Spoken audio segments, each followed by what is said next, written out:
Hi guys, welcome to this video looking at 10 markers for section C, focusing on some questions about the impact of aging.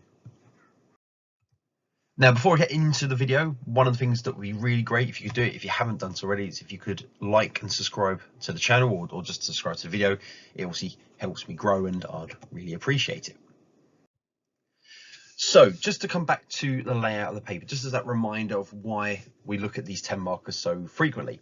10 markers appear all the way through the exam paper. So the first section, section A, will have one 10 marker that then builds into second section with two 10 markers, and then two 10 markers again in the third section. So 50 marks of this exam comes from these 10 mark essay style questions. My main tips when approaching any of the 10 markers are general things to keep in mind before we start looking at some questions is whenever you get a 10 marker, read the question clearly.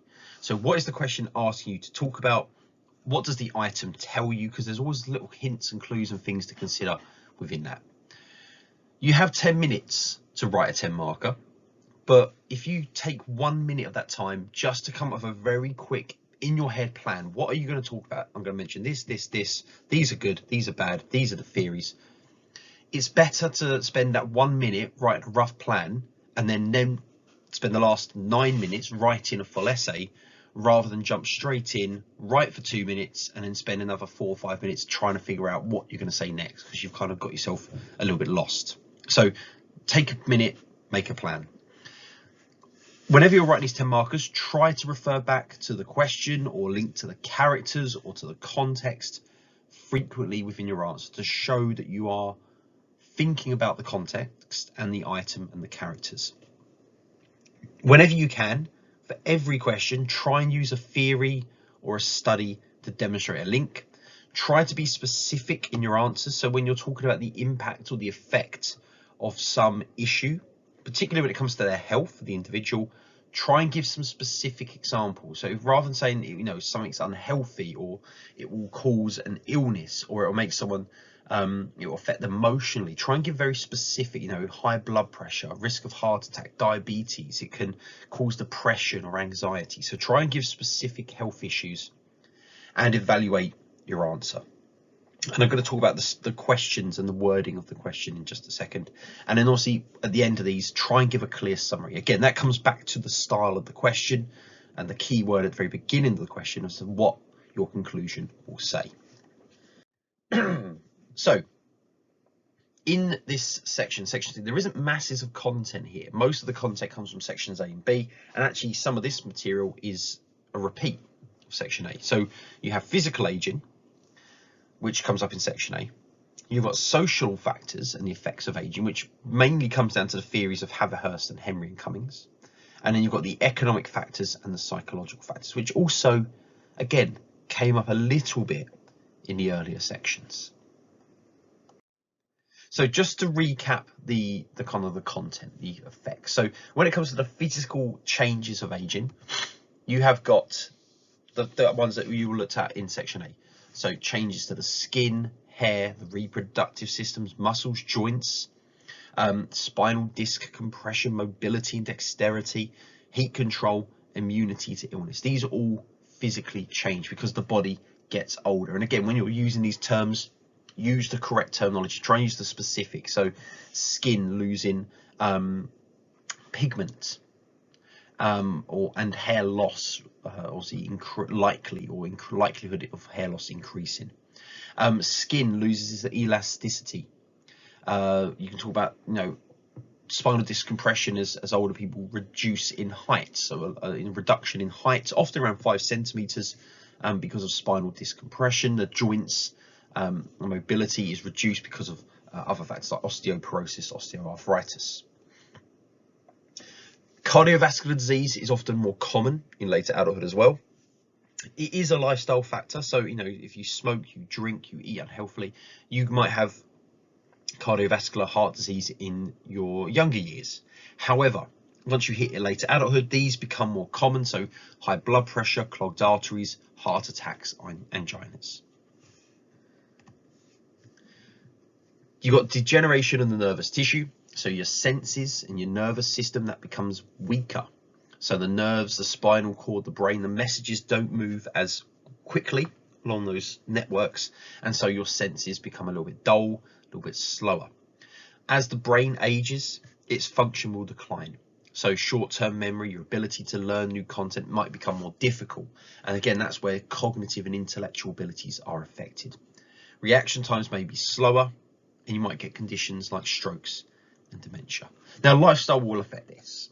So if you, again, are having a poor lifestyle and your diet, your activities don't stimulate your brain, or your physical health is poor, then this brain deterioration, this cognitive decline may be quicker. And it will also be affected like conditions like Alzheimer and dementia.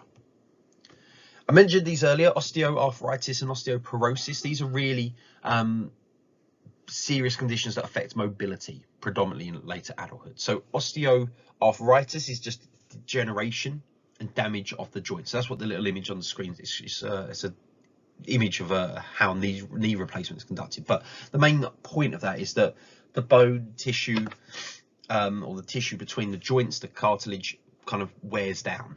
Therefore, the bones are not don't have this squishy pad in between them, and they grind. That becomes painful. They become stiff, and that's what is the issue with osteoarthritis, and why it can kind of affect people. It makes mobility, it makes dexterity, it makes activities difficult until they have these knee joint replacements take place. Osteoporosis is slightly different. That's where the bones lose their density, they become weaker, more fragile, and they're more prone to breaking. You've got degeneration of the sense organs, so nose, ear, tongue, touch. That comes down with senses deteriorating, but it also links to reduced absorption of nutrients, particularly through the digestive system. So that can make physical health difficult. So you're not getting those nutrients and vitamins. And then we mentioned dementia and Alzheimer's. So again, these are brain and cognitive disorders. Dementia, again, the brain becomes less able to carry out its normal task. Alzheimer's is normally slow to onset, but it affects short-term memory, name recognition, activity, and ability to carry these out. So these are all conditions that happen physically or are physically linked in later adulthood. Psychological effects of aging come down to, obviously, again, you might see a change in confidence. Older people may become more confident because they're settled, their goals are achieved, they've got time to engage in activities and self-develop. Or the loss of confidence because their roles have changed, they've lost their job, they can't do as much, they may feel less valuable, and so their confidence can change. Death of a partner, death of friends. So again, this might link to social development, so that decline of the social circle. It can also link to emotional development, that loss of attachments, that ability to, obviously you see that loss of support, that decline in emotional resilience. So little links to Bowlby here. On the positive side, you might see more leisure time. So that could be good for creating more freedom, maybe even in terms of physical health, because older people have more activities to engage in, but also that loss of, the extra free time could be affected by the loss of income. You've got all this time, but now you don't have the income to do anything with it. Your roles may change. In the positive sense, older people generally pick up more roles within the family, dealing with childcare, helping relatives. That can be a positive impact of a change in role, but also the negative is that your role as the family leader may have changed. Your children may have grown up and had their own children, got their own family, so your role within them is less significant in their lives, and therefore, again, that can be a negative impact on someone's psychology or psychological thought process. And with all these changes, it's not necessarily a psychological change, but it could be a societal change. That the introduction of legislation like the Equality Act could reduce and help protect older people from discrimination. Now, again, as we have an aging population, as society continues to age, we may see discrimination increase, but the Equality Act is there to protect people, all people, from discrimination, and obviously older generations get included in that. And then lastly, you've got the theory. I want to mention these are the two key theories when it comes to age-related questions, and the theories are social disengagement. So it essentially means withdrawing from society. Now, this was developed in 1961 by Cummings and Henry, and it suggests that it's a natural process. As older people withdraw from society, they leave their job, they are less significant in the family, they become isolated by geographical mobility, by ill health, by retirement, by death of friends and relatives. So they become isolated. Now, this theory was written in 1961. This is the big criticism of it. So you've got the idea that older people become isolated. That's something we can say still happens. But when Henry and Cummings were talking about this theory, they were writing in 1961 when older people didn't generally have access to cars, phones. Mobility was seriously reduced. Ill health was not what it was today. So health in later adulthood was generally poor. Life expectancy was lower. And I think if we're thinking about current older generations, there's a big difference. Older generations now are more aware of technology and capable when it comes to technology. They have cars, they have, they live closer to family, they're living longer. And I thought this was quite interesting, this kind of new wave of older people, particularly on social media, that 29% of TikTok users are over 45, 3% of them are over 65, 10% of the UK Facebook users are over 65, 2.1% of Instagram users are over 65. So this is maybe a criticism of social disengagement, that actually with technology, older people are still remaining engaged and connected nowadays. The other theory is activity theory. This is Haverhurst, and this is more optimistic. This suggests that actually, as older people enter later adulthood, they have more time on their hands and they're more likely to be involved in activities, and that can kind of be good for their social development, their physical development and psychological needs. If we're going to criticize the theory, we could think about, do old people or older people all take up new activities? Is there, no, they don't have that complete freedom to take up all activities. And one of the big differences as well, I thought, was also pensioner poverty and where it's most prevalent. So in the UK, as this table shows, 14.9% of older people or people in later adulthood live in relative poverty or have a low income. Therefore, they are not going to be free to take part in these activities as readily as, say, someone in later adulthood in France or Netherlands, who have lower levels of poverty. So these are the two key theories that kind of argue that older people become withdrawn, or they have more time to get involved in activities. And there's a slightly more contemporary evaluation, because both these theories were written in the 1960s, or 1960 and 61. So let's come back to these exam words. Now, there are 4 or 5 kind of key words that tend to be used. Now, most of the exam questions I've picked today, ironically, all seem to be the second one, assess or evaluate. But there are other types of questions that come up, and I thought I'd just explain how they work. So if a discussion question comes up, you're going to talk about an issue in detail. You're going to try and bring in examples, ideas. Basically, you're going to talk about what's going on. So it could be, if it was later adulthood, you're going to talk about generally what you know about later adulthood with a general overview of the issue. So you're not trying to argue a particular side or debate. You're just kind of talking about everything you know about the issue, what's important in that topic. Assess and evaluate is slightly more two-sided. So whereas discuss is going to just put down what you know, assess, evaluate is asking you to balance it out like a scale. So you're putting all the positives, all the negatives, all the you're balancing the two sides. So here's the good stuff, here's the problems, or here's the benefits, here's the risks. This works, this doesn't. So you're putting two sides of that. You're assessing. Here's the good things, here's the bad things, and then you make a judgment overall. Is this good or is this bad?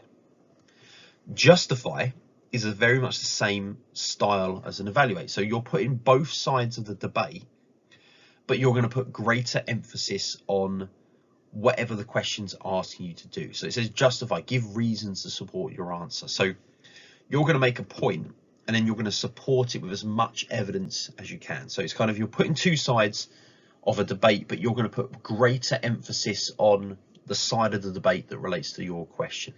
Evaluate, you're trying to do a 50-50, a bit of both. justify, you're putting a little bit of both, but you're putting more weight to the argument. So if you're saying later adulthood is bad for physical development, then you're going to put all the reasons why it's bad, and that's going to make up a bulk of your answer. And then you're also maybe just balance it a little bit and say, however, there are some benefits and what they are, but you're going to justify more on your answer. To what extent is very much the same. It's assessing the evidence. So you're putting the evidence forward, and then you're going to come to a conclusion about what is going on. So you're going to, again, it's a little bit like the discuss. You're providing all the evidence. You're saying this is what's going on, and then you make essentially make an adjustment or a judgment at the end, saying based on this, the extent to which this is blah blah blah blah blah. So you're going to kind of support it at the end. I think the easiest thing, no matter what wording you get, whether it's discuss, assess, evaluate, justify, to what extent, is think Adele. So do both sides. Cover one side of an argument and then cover the other. So if you're talking about the positives, don't forget to bring in some of the negatives. If you're talking about the negatives of an issue, don't forget that there are still some positives and some things to throw into your answer. So just do two sides of the debate. So if we take this first question here, which is about Amir's mother, Zainab, and it's talking about how she's developed dementia. His wife, Amir and his wife, find it difficult to look after her, and they've decided to move her into a care home. And the question says, assess the impact of moving into a care home on an individual's health and well-being. So as an assess question, what we want to do, a bit like assess or evaluate, we want to bring in both sides of the topic, and then we want to make a judgment based on whether this is good or whether this is bad, whether it's successful, unsuccessful, advantage, disadvantage. So if Zainab's going into a care home, maybe what we want to think about are the positives and the negatives. So how is this going to be good for her health and well-being, and how is this going to be negative for her health and well-being? The ways this is good, so you can think about, if someone's going into a care home, 24-hour medical care, they get their physical activities provided, there might be some intellectual stimulation based on the activities provided. Their health and diet is going to be beneficial because they're going to have prepared meals. They might make some friends, social contact. They're dealing with people in a similar position to them, particularly if they're going into a care home where other patients may have dementia. Takes a bit of pressure off the family. So for Zainab, that might make her feel a little bit relieved that she's not being a burden on her family. The setting is going to have equipment that's going to keep her safe. And these will be the positives of going in. The negatives might be that the loss of independence. Zainab, is not going to have that freedom to do what she wants, when she wants, where she wants. Going into a care home or a new home, a new location, it could be stressful. It could also be confusing. Because she has dementia, she may not necessarily always remember why she's there or where she is, and that could cause some stress and confusion.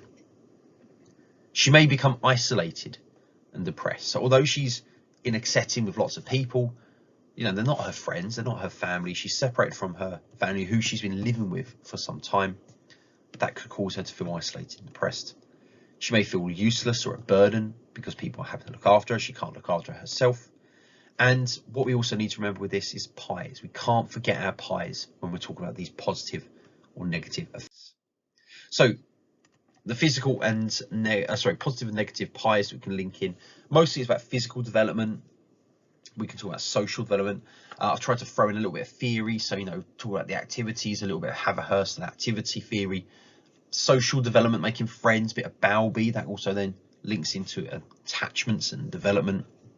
I've also tried to give a few specifics. So, mental and physical health, social disengagement. So there's a lot of things you can connect.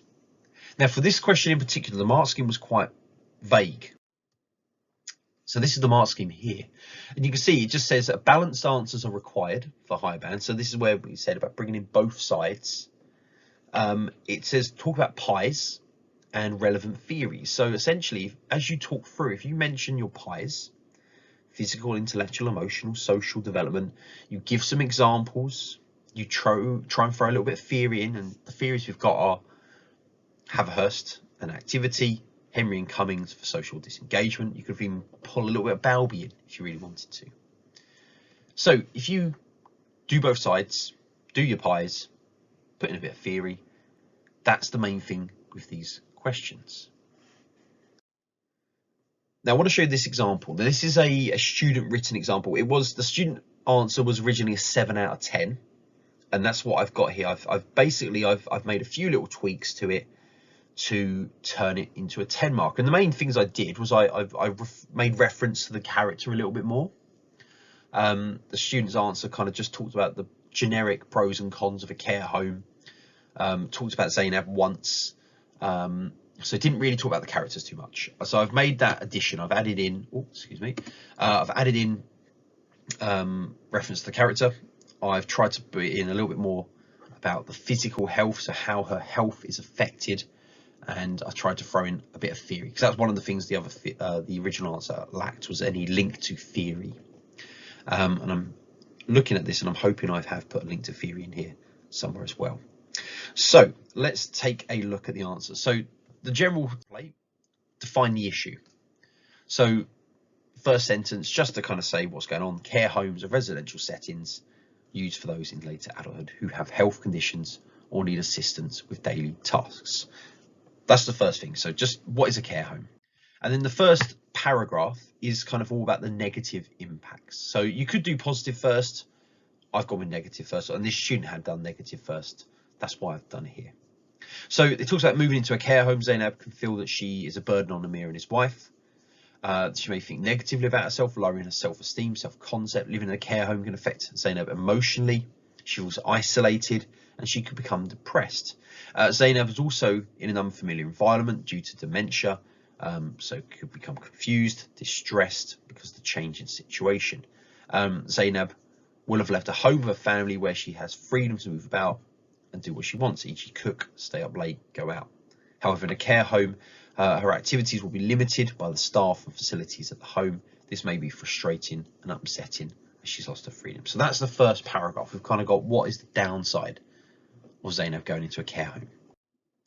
Within that, I've got a little bit of theory. So I say theory, I've gone concepts really. So it's self-image, self-concept, a little bit about emotional development within that first paragraph. In terms of links to health issue, I've kind of talked about depressed, dementia, being confused, being stressed.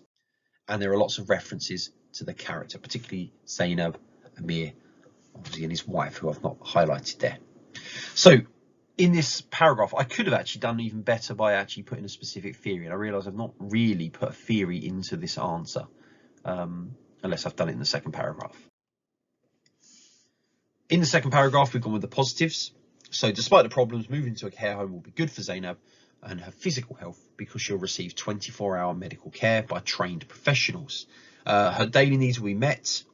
There'll be equipment, specialist help equipment such as hoists and adaptive facilities. So again, within this, you're giving, I'm trying to give specific examples as well, not just saying they have equipment.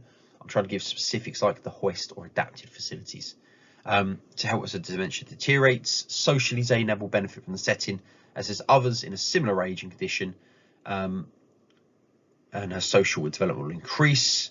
Obviously, physical activities to help with her intellectual stimulator. So actually, yeah, in even following my own advice, I've not in masses of theory. I've talked about physical, the pies, but I could have done better here as well, putting in actual Haverhurst or Henry and Cummins, or even a Bowlby reference. So I've not done a perfect answer either here. And it all shows there's always room to make these questions a little bit better. And in conclusion is the overall. So just basically overall, while moving to a care home will have a negative impact on Zainab, there are more benefits to her physical, intellectual and social development. So that's my improvement on a student answer that got 7 out of 10, where I've made more references to the character, more references to pies, more references to health issues. But even I have not done a perfect answer here. So if you could take this, if you wanted to, and extend it even further by trying to fit in some theory, whether that's Bowlby, Haverhurst or Henry and Cummins, and that would then truly make this a 10 out of 10 answer. Just some other questions that we could look at just to get a sense of the type of question being asked about later adulthood. So you've got this question here about Patrick, who's worked as a police officer 28 years. He's retired due to the stress of the job and he's going to take early retirement. His pension is very good and he will not encounter financial difficulties. So that statement. I've picked this because that statement in the question is really important for what we think about our answer. So it says, evaluate the impact of retirement and increase the leisure time on Patrick's health. So normally we talk about if older people have more time, more leisure activities, that creates more cost. That issue is removed because Patrick doesn't have that issue. It's an evaluated question again, so we're going to put two sides of the debate, see positive impact and negative impact. And if we go with the positives, if Patrick's retired and he's got more time and he's got the financial backing, he can travel, he can go on holiday, he can rest. He could take up new activities or like golf or go back to school or go back to uni and get a degree. He's got more time to socialise with friends and family. He could do more for the charities or community groups in his area. And again, that could help with his self-esteem. However, he's going to miss his friends from work. So maybe his social network is going to be reduced because most of his friends would have come from his job. He may drink more. He may have a bit more of a poorer diet. He may be less active, particularly if he's going to rest. That could physically have a negative impact on his health. And maybe his sense of self-concept may be changed because he's lost his role, his working role, his role as a police officer, which is quite a significant, probably part of his identity and who he is now gone because he's retired. And he may not be challenged or stimulated. So again, his intellectual development may be affected. So the mark scheme kind of highlights what we've already picked up. So, adopting new activities, travel, friends. It says reward any appropriate illustrative examples. So essentially any examples you give or any kind of points you make, if you can justify it and explain it, that would be beneficial. And again, one of the things you could do is you could have a go at this question and see what you can come up with. Have a go at writing for 10 minutes with this rough idea. How would you explain or kind of even think about the template? So, trying to explain the positives and negatives, trying to include maybe a theory within your answer. Make sure you're referring to Patrick, thinking about his pies and his health. So you can always have a go at this on your own. Another question here, another evaluate question, talks about the impact of poverty. Now, this is a good question. It came up recently in exams. So it says 1.2 million pensioners in the UK depend on their state pension for income. I think current events, as was recording this at the April 2022 with the cost of living increases going up, it's quite a kind of poignant question. So again, we're thinking about the impact of poverty. Now, again, negative impacts of poverty, that's really easy to come up with. Stress due to paying the bills, which you could tie to stress diaphysis model. So the idea is more stress creates more risk of illness. Less ability to buy healthy food. Social activities are limited and to free or cheap activities, so that could create social disengagement. Self-esteem or concept of self, feels like a failure because he can't live unaided or can't financially support himself. He can't heat his home or can't heat home because it costs, depression and anxiety. So these would all be the downsides. The negatives of poverty are quite easy to come up with. The benefits are slightly trickier. And again, I did have to stretch at some of these positives. So you could talk about the idea that, you can enjoy free activities for physical health, like walking. Might also walk more because he can't afford transport. Budgeting and planning for spending could intellectually stimulate, but also feel proud of managing a budget. So these were harder to come up with, the positives. But as I say, with all questions, you need to try and cover the other side. And sometimes it might be kind of having to take a little bit of a stretch to justify why something's good. Poverty is overwhelmingly a problem and is a bad thing and is going to have a negative impact on lives. So trying to say it's good is difficult. But again, if you can put something of a positive, and though this is trying to balance these questions, but a question like this where it is an imbalanced answer, try and put in anything you can just to try and show you're thinking about both sides. And even in the evaluation at the end, you can say, overwhelmingly, there are more negatives than positives. So poverty is a bad thing for people's health and well-being in late adulthood. The other thing just mentioned is benefits as well. The item talks about pensions. So you could mention about the pensions and other benefits that you get as you turn 65 or once you hit later adulthood. So maybe free transport, winter homes grants or fuel grants, although a lot of those have recently been cut or reduced. So just again, the mark scheme, just to see where you're going, we kind of talk about hobbies that are free, walking, going to the library, planning, and that could again add some self-worth because you're managing a budget. And there we go, may contact charities, political groups, support groups to help with awareness, but also to help with living. And in negative, we've kind of got the main ones: feeling ashamed, lack of opportunities, poor diet, poor health. And the last question I wanted to talk about, again, is another evaluate. It's the benefits of having a hobby and staying active for individuals in later adulthood. And this is a question which kind of builds and develops over a series of questions. So the items, I've got 2 items here because both of them come from this section. So it would be a section, I think it's a section B, but it starts off talking about Rebecca. It develops from the section A, which was about a mother and a daughter. These are constantly the grandmother or grandparents of that child, and it talks about their roles and how it's changed. So over a couple of questions, the item develops to the point where Rebecca and Daniel join a bowls club. They were struggling with money. Rebecca gets a job. They've now got some money. They join a bowls club. And again, the question is about the benefits of having a hobby in later adulthood. So again, the benefits and problems is evaluate 2 sides. Activity theory is the main one here. They've got an activity, they've got a hobby, they're doing something. So that's Haverhurst activity theory.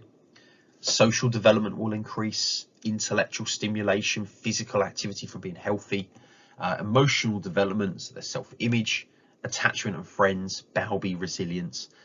All the benefits that come from having an activity. Overwhelmingly, having a hobby is a good thing in later adulthood. So a bit like the poverty question before, it's difficult to find a balance between the pros and cons when something like this, having a hobby and being active in later adulthood, is overwhelmingly good, but we do need to think about the problem. So financial costs, of having these activities. So the question is quite general. It's not specifically about Rebecca and Daniel. They're just the framing for the question. So you could say that financial costs could be an issue. Not every older person has the ability to cover costs. Social disengagement, therefore, if you can't afford to do it, you become disengaged.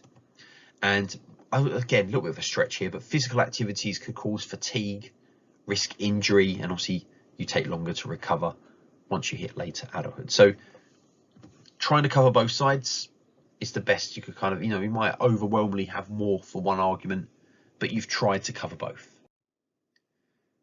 Now, the mark scheme in this, again, covers the physical pies. So again, just make sure you're referring to your pies all the way through. It also talks about, activity theory, disengagement. The mark scheme mostly talks about what these concepts mean. So I suppose for examiners, so they know what an activity theory is, what social disengagement means, just as a reminder, so they can think about how it connects. So this final question that I want to look at here is an interesting one because it's not about the impact of aging on an individual or on a case study. It's about the impact of aging on society. Now, if you come across this question, because it was on a recent exam paper, you may find it difficult, particularly if you've not studied a subject like sociology. And not a lot of my students tend to have done sociology alongside health. And so they had a little bit of an easier time because they could pull on some of their demography knowledge or some of their sociology knowledge to answer the question. So this is quite a tricky one. And as an evaluation question, you need to think about the pros and cons of having an aging population, a society where on average people are getting older. So the benefits I thought about were a little bit trickier to come up with. So you've got the idea that older generations can help more with childcare. So they're more involved in the family, more able to look after young children. And this could increase gender equality in the UK. So women return to work quicker, and therefore they are more involved in family life. Women are more involved in work. So that could be one benefit. Also, I thought about the less discrimination angle. So as society generally becomes older, as we have an aging population, we see an increase in older generations, more acceptance of older people, and therefore maybe less discrimination or ageing. On the negative side, currently about 40% of the NHS budget is spent on care for those in later adulthood. So if we have an ageing population, then more money is needed to fund those NHS budgets. In terms of social care, again, social care services are already overstretched with a high demand. So again, this could be a problem that we'd need more social care work. Now, if we switch that to a benefit, we could say that that will create more jobs in social care because the greater need, but often social care tends to be lower paid work, and that may not necessarily fix the problem. Increased taxes to cover the increased costs, particularly of care in terms of NHS and social care, that might reduce the value of pensions, which are already quite low, and increasing the age of retirement. So retirement has gone up. It was 60 for women, 65 for men. It then went up to 65 for both. It's now 68 for all, and the likelihood is that could increase again as we move into the future. So again, as with these questions, there's more problems than there are benefits of these changes. So try to cover both sides, but again, as an evaluate question, you can in your conclusions summarize and say, overall, there are more negatives than there are positives.